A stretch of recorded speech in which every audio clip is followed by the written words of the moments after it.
Well, welcome to my informal training on how to use le.utah.gov. So the first thing is to surf on over to the state of Utah's legislature website. And from here, a few people are a little bit confused on how to use this website. So let's walk through it. The first thing that I wanted to say is that this is actually one of the more helpful state websites across the country. So we are pretty blessed to be able to have that here in Utah. But let's run through a few things that are available here. The first thing that you would want to click on is this resources tab here at the bottom. And that will pop up these options that you see here. The first one that you can look at would be significant dates. This is going to give you an overview of some of those things that are going on that are very significant throughout the session, as well as throughout the upcoming year. The second thing here is going to be the weekly schedule. Now, this is very important through the legislative session because if you are interested in trying to attend or make it up to a particular event, you can come in here and quickly observe what is available and what is going on. The other one that I really like are the bill requests. And so you can filter this based on the session that you are dealing with. You can look at a particular piece of legislation, and you can even filter it based on a particular representative or senator, and of course look at it based on a specific type of subject.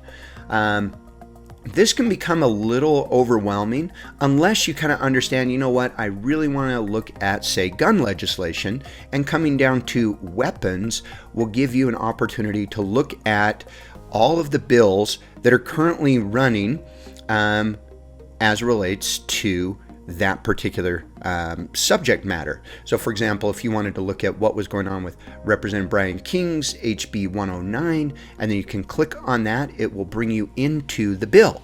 Now this is probably a good moment to help you to understand this bill tracking page. So on here you have three options: the bill text, the status of the bill, and then any hearings or debate on the bill.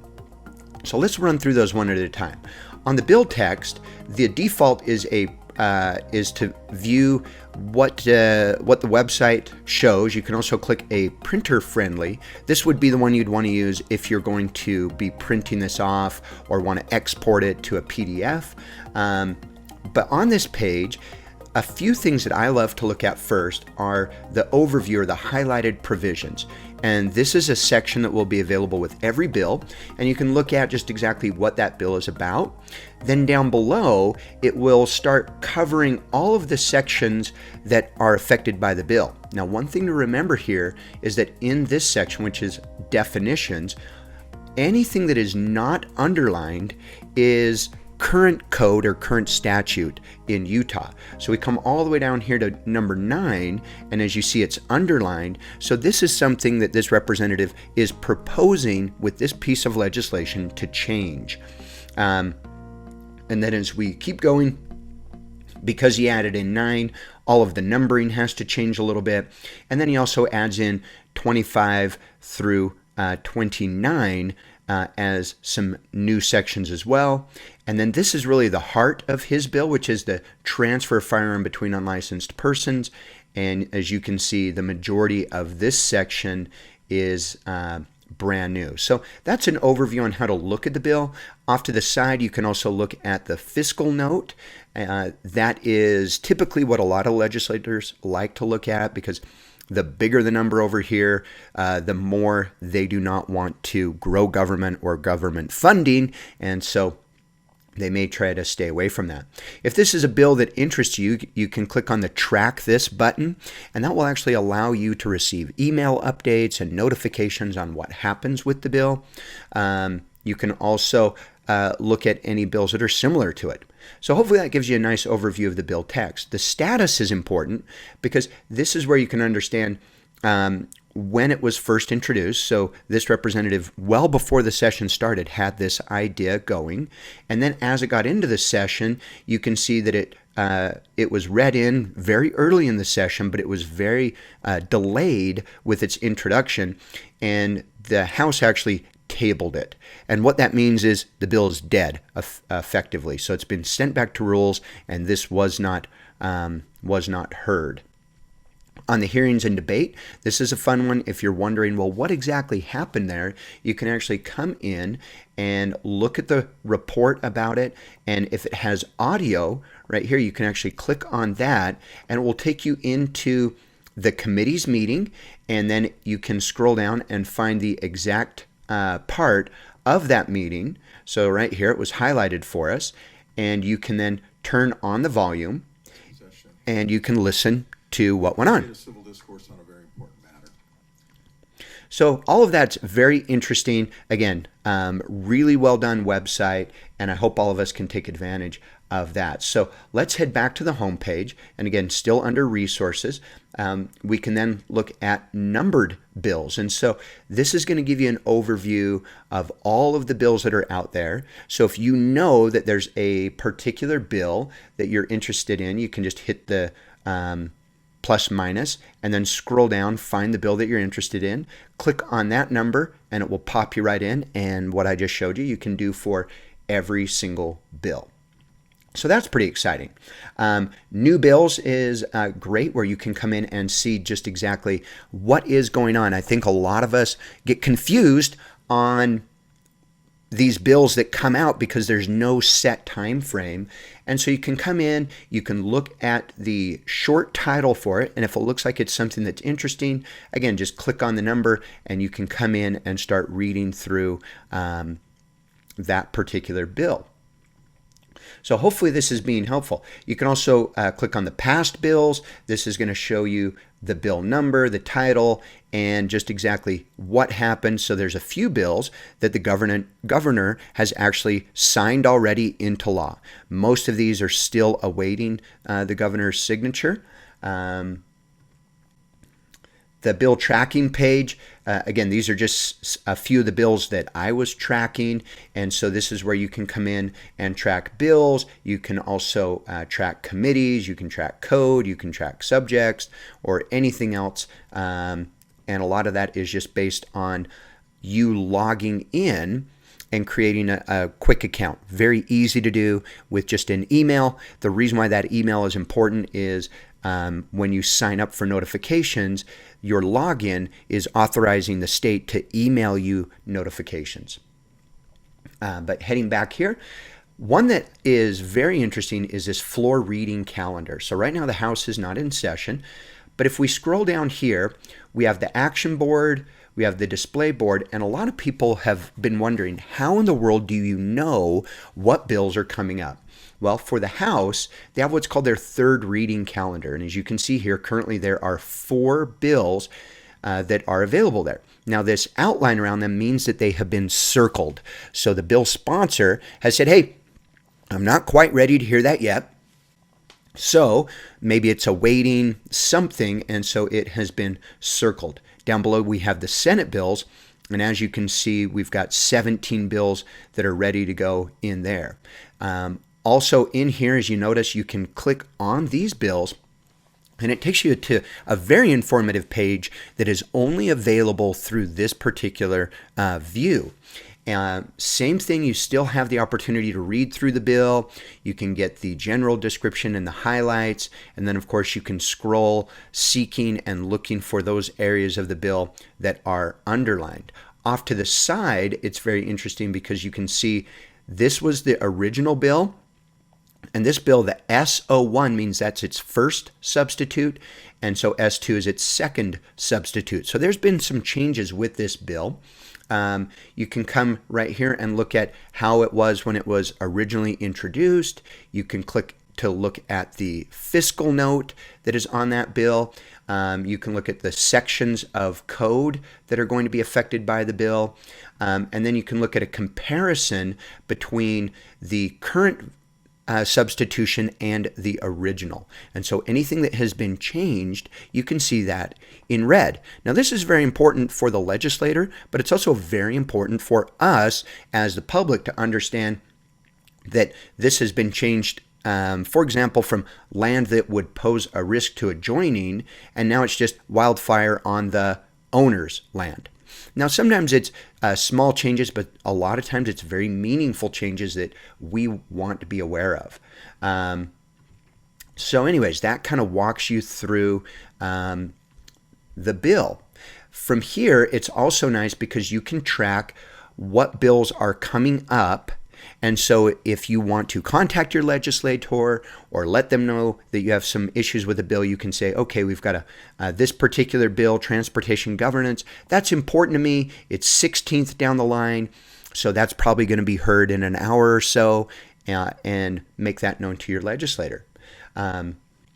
But very interesting resources. The other nice part under this resources are all of these quick links. So you can click on the upcoming agenda, and the only one that is upcoming today is this higher education, which is going to be meeting next week. You can click on that and you can get the agenda for that.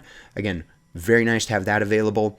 And any of the other areas that are coming up. You can also click on the committee room map. So if you're not exactly sure where to go, so public parking is here. This is the road that comes up to the Capitol. Typically, a lot of people will park over here on the road.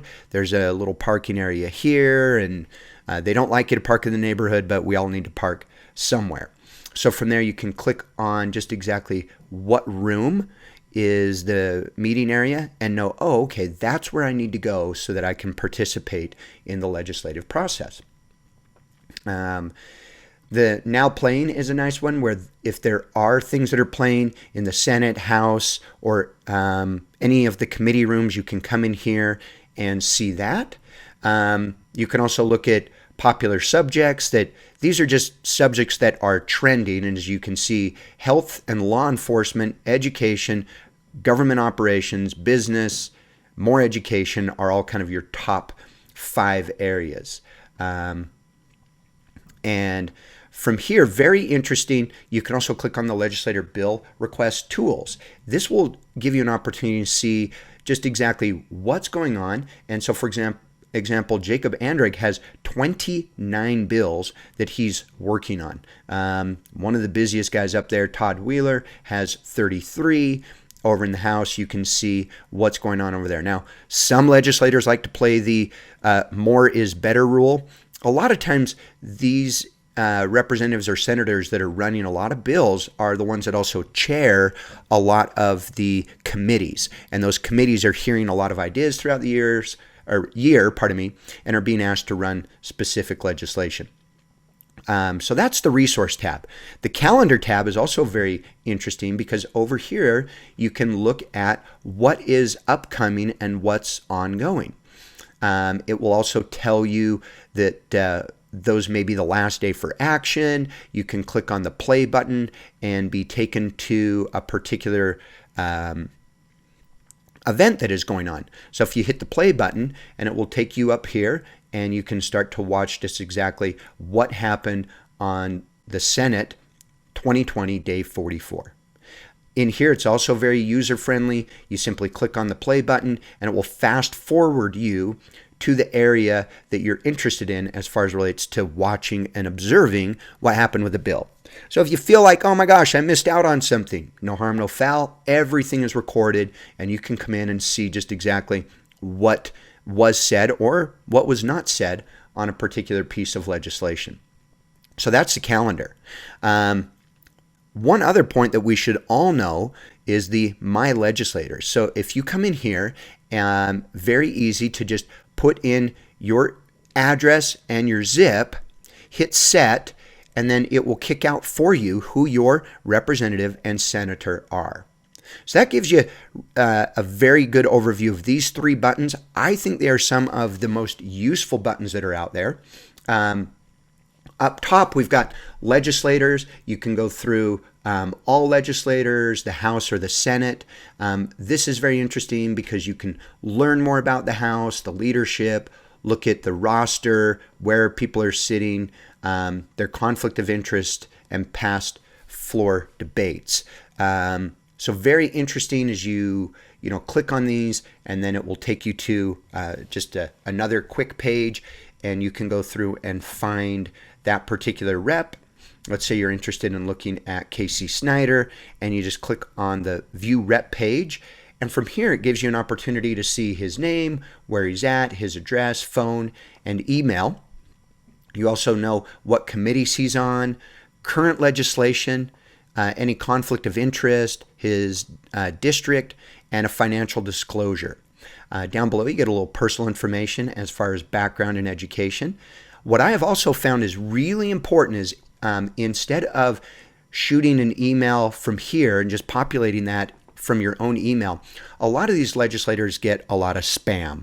So the best way to make absolutely 100% certain that your message gets through is you can put name, phone, email, subject, street, zip, and your subject here, and then hit send, and that message will actually be sent through the legislative server, so there is no spam and you can be assured that they're getting it. The other nice thing for the legislator is by putting in your street and zip code, Representative Snyder or any of them can then know and understand, are you within their district? Obviously, most of them like to listen to their constituents.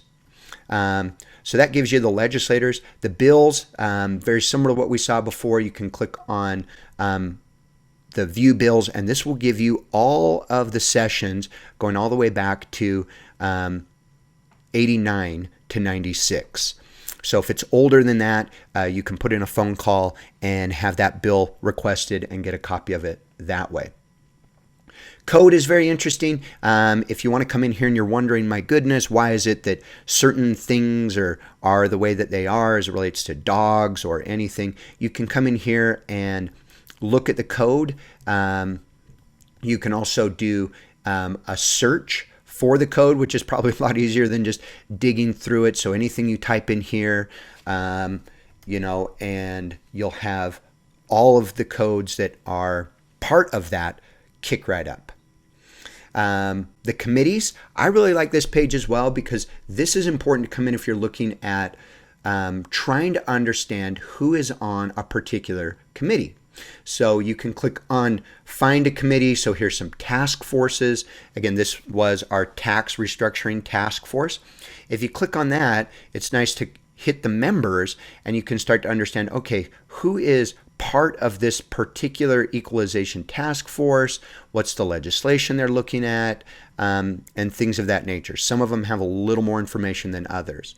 Under the committee, you can also look at standing committees.